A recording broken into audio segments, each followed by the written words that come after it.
नमस्कार दोस्तों आज इस वीडियो में हम लोग सॉल्व करेंगे ज्यामिति यानी कि ज्योमेट्री के कुछ महत्वपूर्ण क्वेश्चंस जो बार बार एग्जाम में पूछे जाते हैं, जो अलग अलग एग्जाम में पूछे जाते हैं, जैसे एसएससी और रेलवे के अलग अलग एग्जाम में पूछे जाते हैं। तो चलो दोस्तों आज का क्वेश्चन शुरू करते हैं। दोस्तों आज का पहला क्वेश्चन दिया हुआ है, यदि एक समभुज त्रिभुज की भुजा 6√3 सेंटीमीटर है तो इसकी ऊंचाई क्या होगा। दोस्तों मान लेते ये बोला एक क्या है दोस्तों, समभुज त्रिभुज है।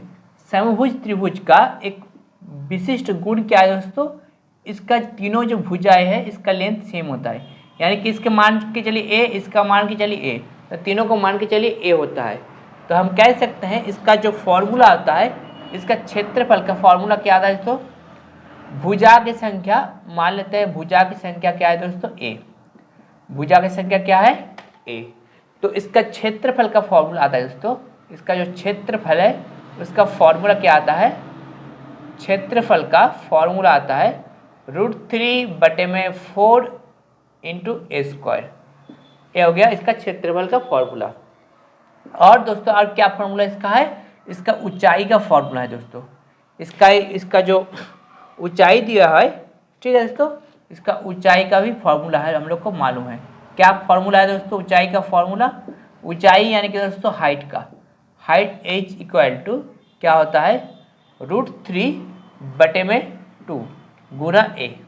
तो इसका जो फॉर्मूला आ गया, एक तो फॉर्मूला आ गया, एक तो भुजा की संख्या a दिया हुआ है, इसका क्षेत्रफल का फॉर्मूला √3/4 a स्क्वायर, और ऊंचाई का फॉर्मूला √3/2 इंटू a।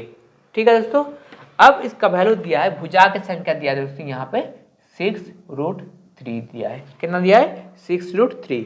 तो उसका ऊंचाई पूछा है, क्या पूछा है, ऊंचाई पूछा है। तो हम लिख सकते हैं √3/2 गुना 6√3। ठीक है दोस्तों, 6√3, √3 आपस में क्या हो जाएगा दोस्तों 3 हो जाएगा, और 2 से काट देंगे, 2 तिया 6 मतलब 3, तो 3 तिया आ गया दोस्तों 9। यानी कि हम कह सकते हैं हम लोग का जो टोटल ऊंचाई क्या है दोस्तों, टोटल हाइट हो गया 9 सेंटीमीटर, जो ऑप्शन नंबर ए में दिया हुआ है। यानी कि हम कह सकते हैं ऑप्शन ए हो जा रहा है हम लोग का करेक्ट आंसर। ठीक है दोस्तों, उम्मीद करता हूँ आपको अच्छा से समझ में आया होगा। अब करते हैं अगला क्वेश्चन। दोस्तों अगला क्वेश्चन दिया हुआ है, त्रिभुज ABC और त्रिभुज PQR समान है। यदि AB = 5, PQR = 3 हो तो एरिया ऑफ ABC और एरिया ऑफ PQR का मान बताइए। दोस्तों यहाँ पे दो त्रिभुज दिया है, एक त्रिभुज का नाम है ABC, AB और C, और एक त्रिभुज का नाम है दोस्तों PQR, PQ और R। तो दोनों त्रिभुज का क्या दिया है, AB का वैल्यू दिया दोस्तों 5, AB का वैल्यू कितना दिया है 5 दिया है, और PQ का वैल्यू दिया दोस्तों 3, PQ का वैल्यू दिया है 3। तो पूछा है एरिया यानी कि दोस्तों क्षेत्रफल, एरिया ऑफ ट्रायंगल ABC और एरिया ऑफ ट्रायंगल, ठीक है दोस्तों, एरिया ऑफ ट्रायंगल PQR, इसका वैल्यू क्या होगा, इसका वैल्यू क्या होगा। दोस्तों इस तरह का अगर त्रिभुज दिया रहेगा, जो एक त्रिभुज और दो त्रिभुज का दोनों मान सेम है, दोनों त्रिभुज सेम है, तो एरिया क्या आ जाएगा दोस्तों, एरिया लिखेंगे इसका भुजा कितना है दोस्तों, इसका भुजा, ठीक है, भुजा का किसका भुजा AB का क्या लेंगे दोस्तों स्क्वायर लेंगे, बटे में क्या आ जाएगा दोस्तों भुजा PQ का भी क्या लेंगे दोस्तों स्क्वायर लेंगे। इस तरह से हम लोग का लेंगे। बस इसका वैल्यू कितना दिया है 5, इसका वैल्यू दिया 3, तो यहाँ लेंगे 5 और 3 का स्क्वायर, मतलब 5 का स्क्वायर आता है 25 और 3 का स्क्वायर आता है दोस्तों 9। यानी कि हम कह सकते हैं हम लोग का जो आ जाएगा दोस्तों रेशियो 25/9, जो ऑप्शन नंबर डी में दिया है। यानी कि हम कह सकते हैं ऑप्शन डी हो जा रहा है हम लोग का करेक्ट आंसर। ठीक है दोस्तों, उम्मीद करता हूँ आपको ये मैथ भी अच्छा से समझ में आया होगा। अब करते हैं अगला क्वेश्चन।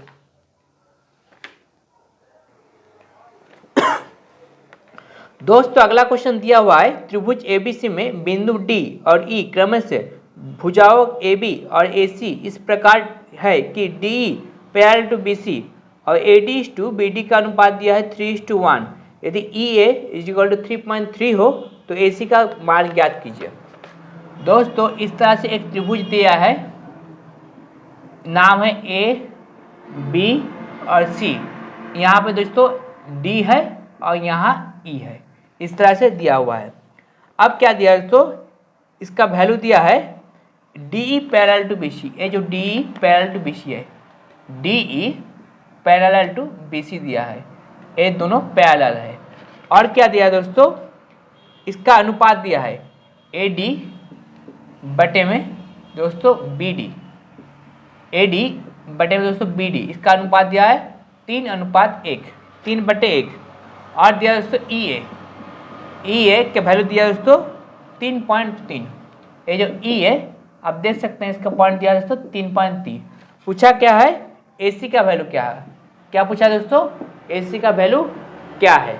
तो हम लोग क्या करेंगे दोस्तों, सिंपल सा फॉर्मूला है, अगर ये दोनों पैरेलल बनता है तो हम लोग को यूक्लिड्स का जो फॉर्मूला आता है उस फॉर्मूला के हम हिसाब से लिख सकते हैं AD बटे में दोस्तों BD = AE बटे में दोस्तों EC। ये हो गया दोस्तों एक जनरल फॉर्मूला का हिसाब से हम लिख सकते हैं। और AD बटे BD कितना दिया दोस्तों, 3:1 माइनस बटा 3/1। और AE का वैल्यू दिया दोस्तों 3.3 बटे में आएगा दोस्तों EC। 3 से काटेंगे, 3 3, यानी कि हम कह सकते हैं दोस्तों EC बराबर आ गया, क्रॉस मल्टीप्लाई करते हैं तो आ गया दोस्तों 1.1। कितना आ गया दोस्तों, 1.1 आ गया। तो हम लोग को पूछा क्या दोस्तों, AC का वैल्यू क्या आ गया, AC का वैल्यू क्या है। तो आप देख सकते हैं AC मतलब AE plus EC, AE plus EC मिला के क्या बनता है दोस्तों AC।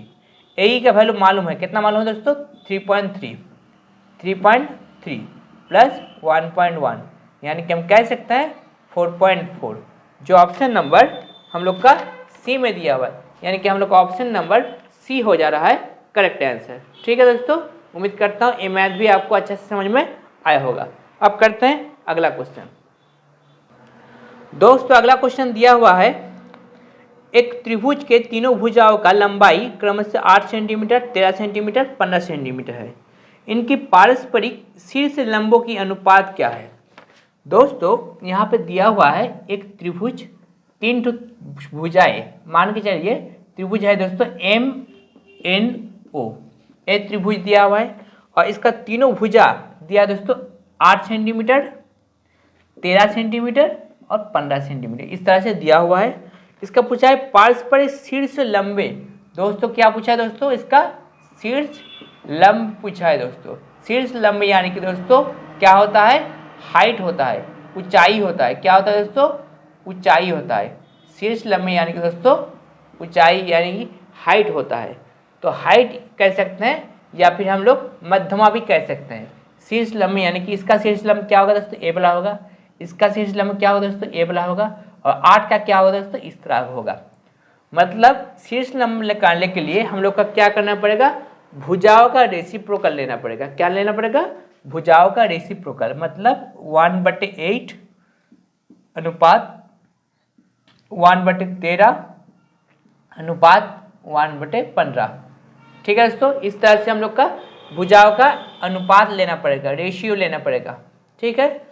अब दोस्तों अगर हम 8, 13 और 15 को एलसीएम लेते हैं, ठीक है, लसा लेते हैं, तो क्या आएगा दोस्तों, 8 गुना 13 गुना 15, इस तरह से आएगा। बटे में क्या करेंगे दोस्तों, 8 लिख देंगे। यहाँ पे क्या आएगा, 8 गुना 13 गुना 15, बटे में क्या लिखेंगे दोस्तों, 13 लिख देंगे। यहाँ पे क्या आएगा दोस्तों, 8 गुना 13 गुना 15, बटे में क्या लिखेंगे दोस्तों, 15 लिख देंगे।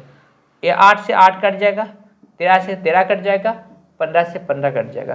तो 13 गुना 15 कितना आएगा दोस्तों, 195। कितना आएगा, 195। 15 गुना 8 आ जाएगा दोस्तों 120। ठीक है। और 8 गुना 13 आ जाएगा दोस्तों 104। मतलब हम कह सकते हैं 195, 195, 120 और 104, यानी कि दोस्तों हम लोग का ऑप्शन नंबर ए हो जा रहा है करेक्ट आंसर।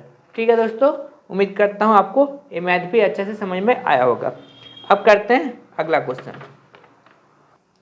दोस्तों आज का लास्ट क्वेश्चन दिया हुआ है, यदि त्रिभुज के कोण 1:2:3 के अनुपात में हैं तो सबसे छोटा कोण क्या होगा। मान लेते हैं दोस्तों एक त्रिभुज दिया है, ठीक है, इस तरह से एक त्रिभुज ले लेते हैं, ठीक है, मान लेते हैं PQR एक त्रिभुज दिया है, ठीक है, इसका कोणों का अनुपात दिया दोस्तों, इसका जो कोण है P/Q/R हम लिख सकते हैं अनुपात P अनुपात Q अनुपात R। इसका वैल्यू कितना दिया दोस्तों 1:2:3, ठीक है। छोटा कोण पूछा है दोस्तों, क्या पूछा है दोस्तों, छोटा कोण का वैल्यू क्या होगा, छोटा कोणों का वैल्यू क्या होगा, ठीक है दोस्तों, छोटा कोण का वैल्यू क्या होगा। ओके, आशा करता हूँ आपको समझ में आ रहा है। तो दोस्तों अगर x लेते हैं 1x तो a हो जाएगा दोस्तों 2x, a हो जाएगा दोस्तों 3x, यानी कि सब में हम x डाल दिए। अब हम लोग मालूम है a जो एंगल है, a एंगल है, a एंगल, तीनों कोण का टोटल कितना आता है 180 डिग्री, मतलब x plus 2x plus 3x बराबर आ जाएगा दोस्तों 180 डिग्री। 5x प्लस 1x यानी कि 6x बराबर आ गया दोस्तों 180, 6 से काटेंगे 6 3 18, यानी कि हम लोग का आ गया दोस्तों x 30 डिग्री। सबसे छोटा कोण क्या था दोस्तों 1x यानी कि 30 डिग्री, तो छोटा कोण हो जाएगा दोस्तों 30 डिग्री, जो ऑप्शन नंबर डी में दिया हुआ है, यानी कि हम कह सकते हैं ऑप्शन डी हो जा रहा है हम लोग का करेक्ट आंसर। ठीक है दोस्तों, उम्मीद करता हूँ आपको ये मैथ भी अच्छे से समझ में आया होगा। दोस्तों वीडियो को शेयर कर दीजिए और चैनल को सब्सक्राइब कर दीजिए और दोस्तों में, ठीक है, दोस्तों में शेयर कर दीजिए। आज तक इतना ही, अब मिलते हैं नेक्स्ट वीडियो में। जय हिंद, जय भारत।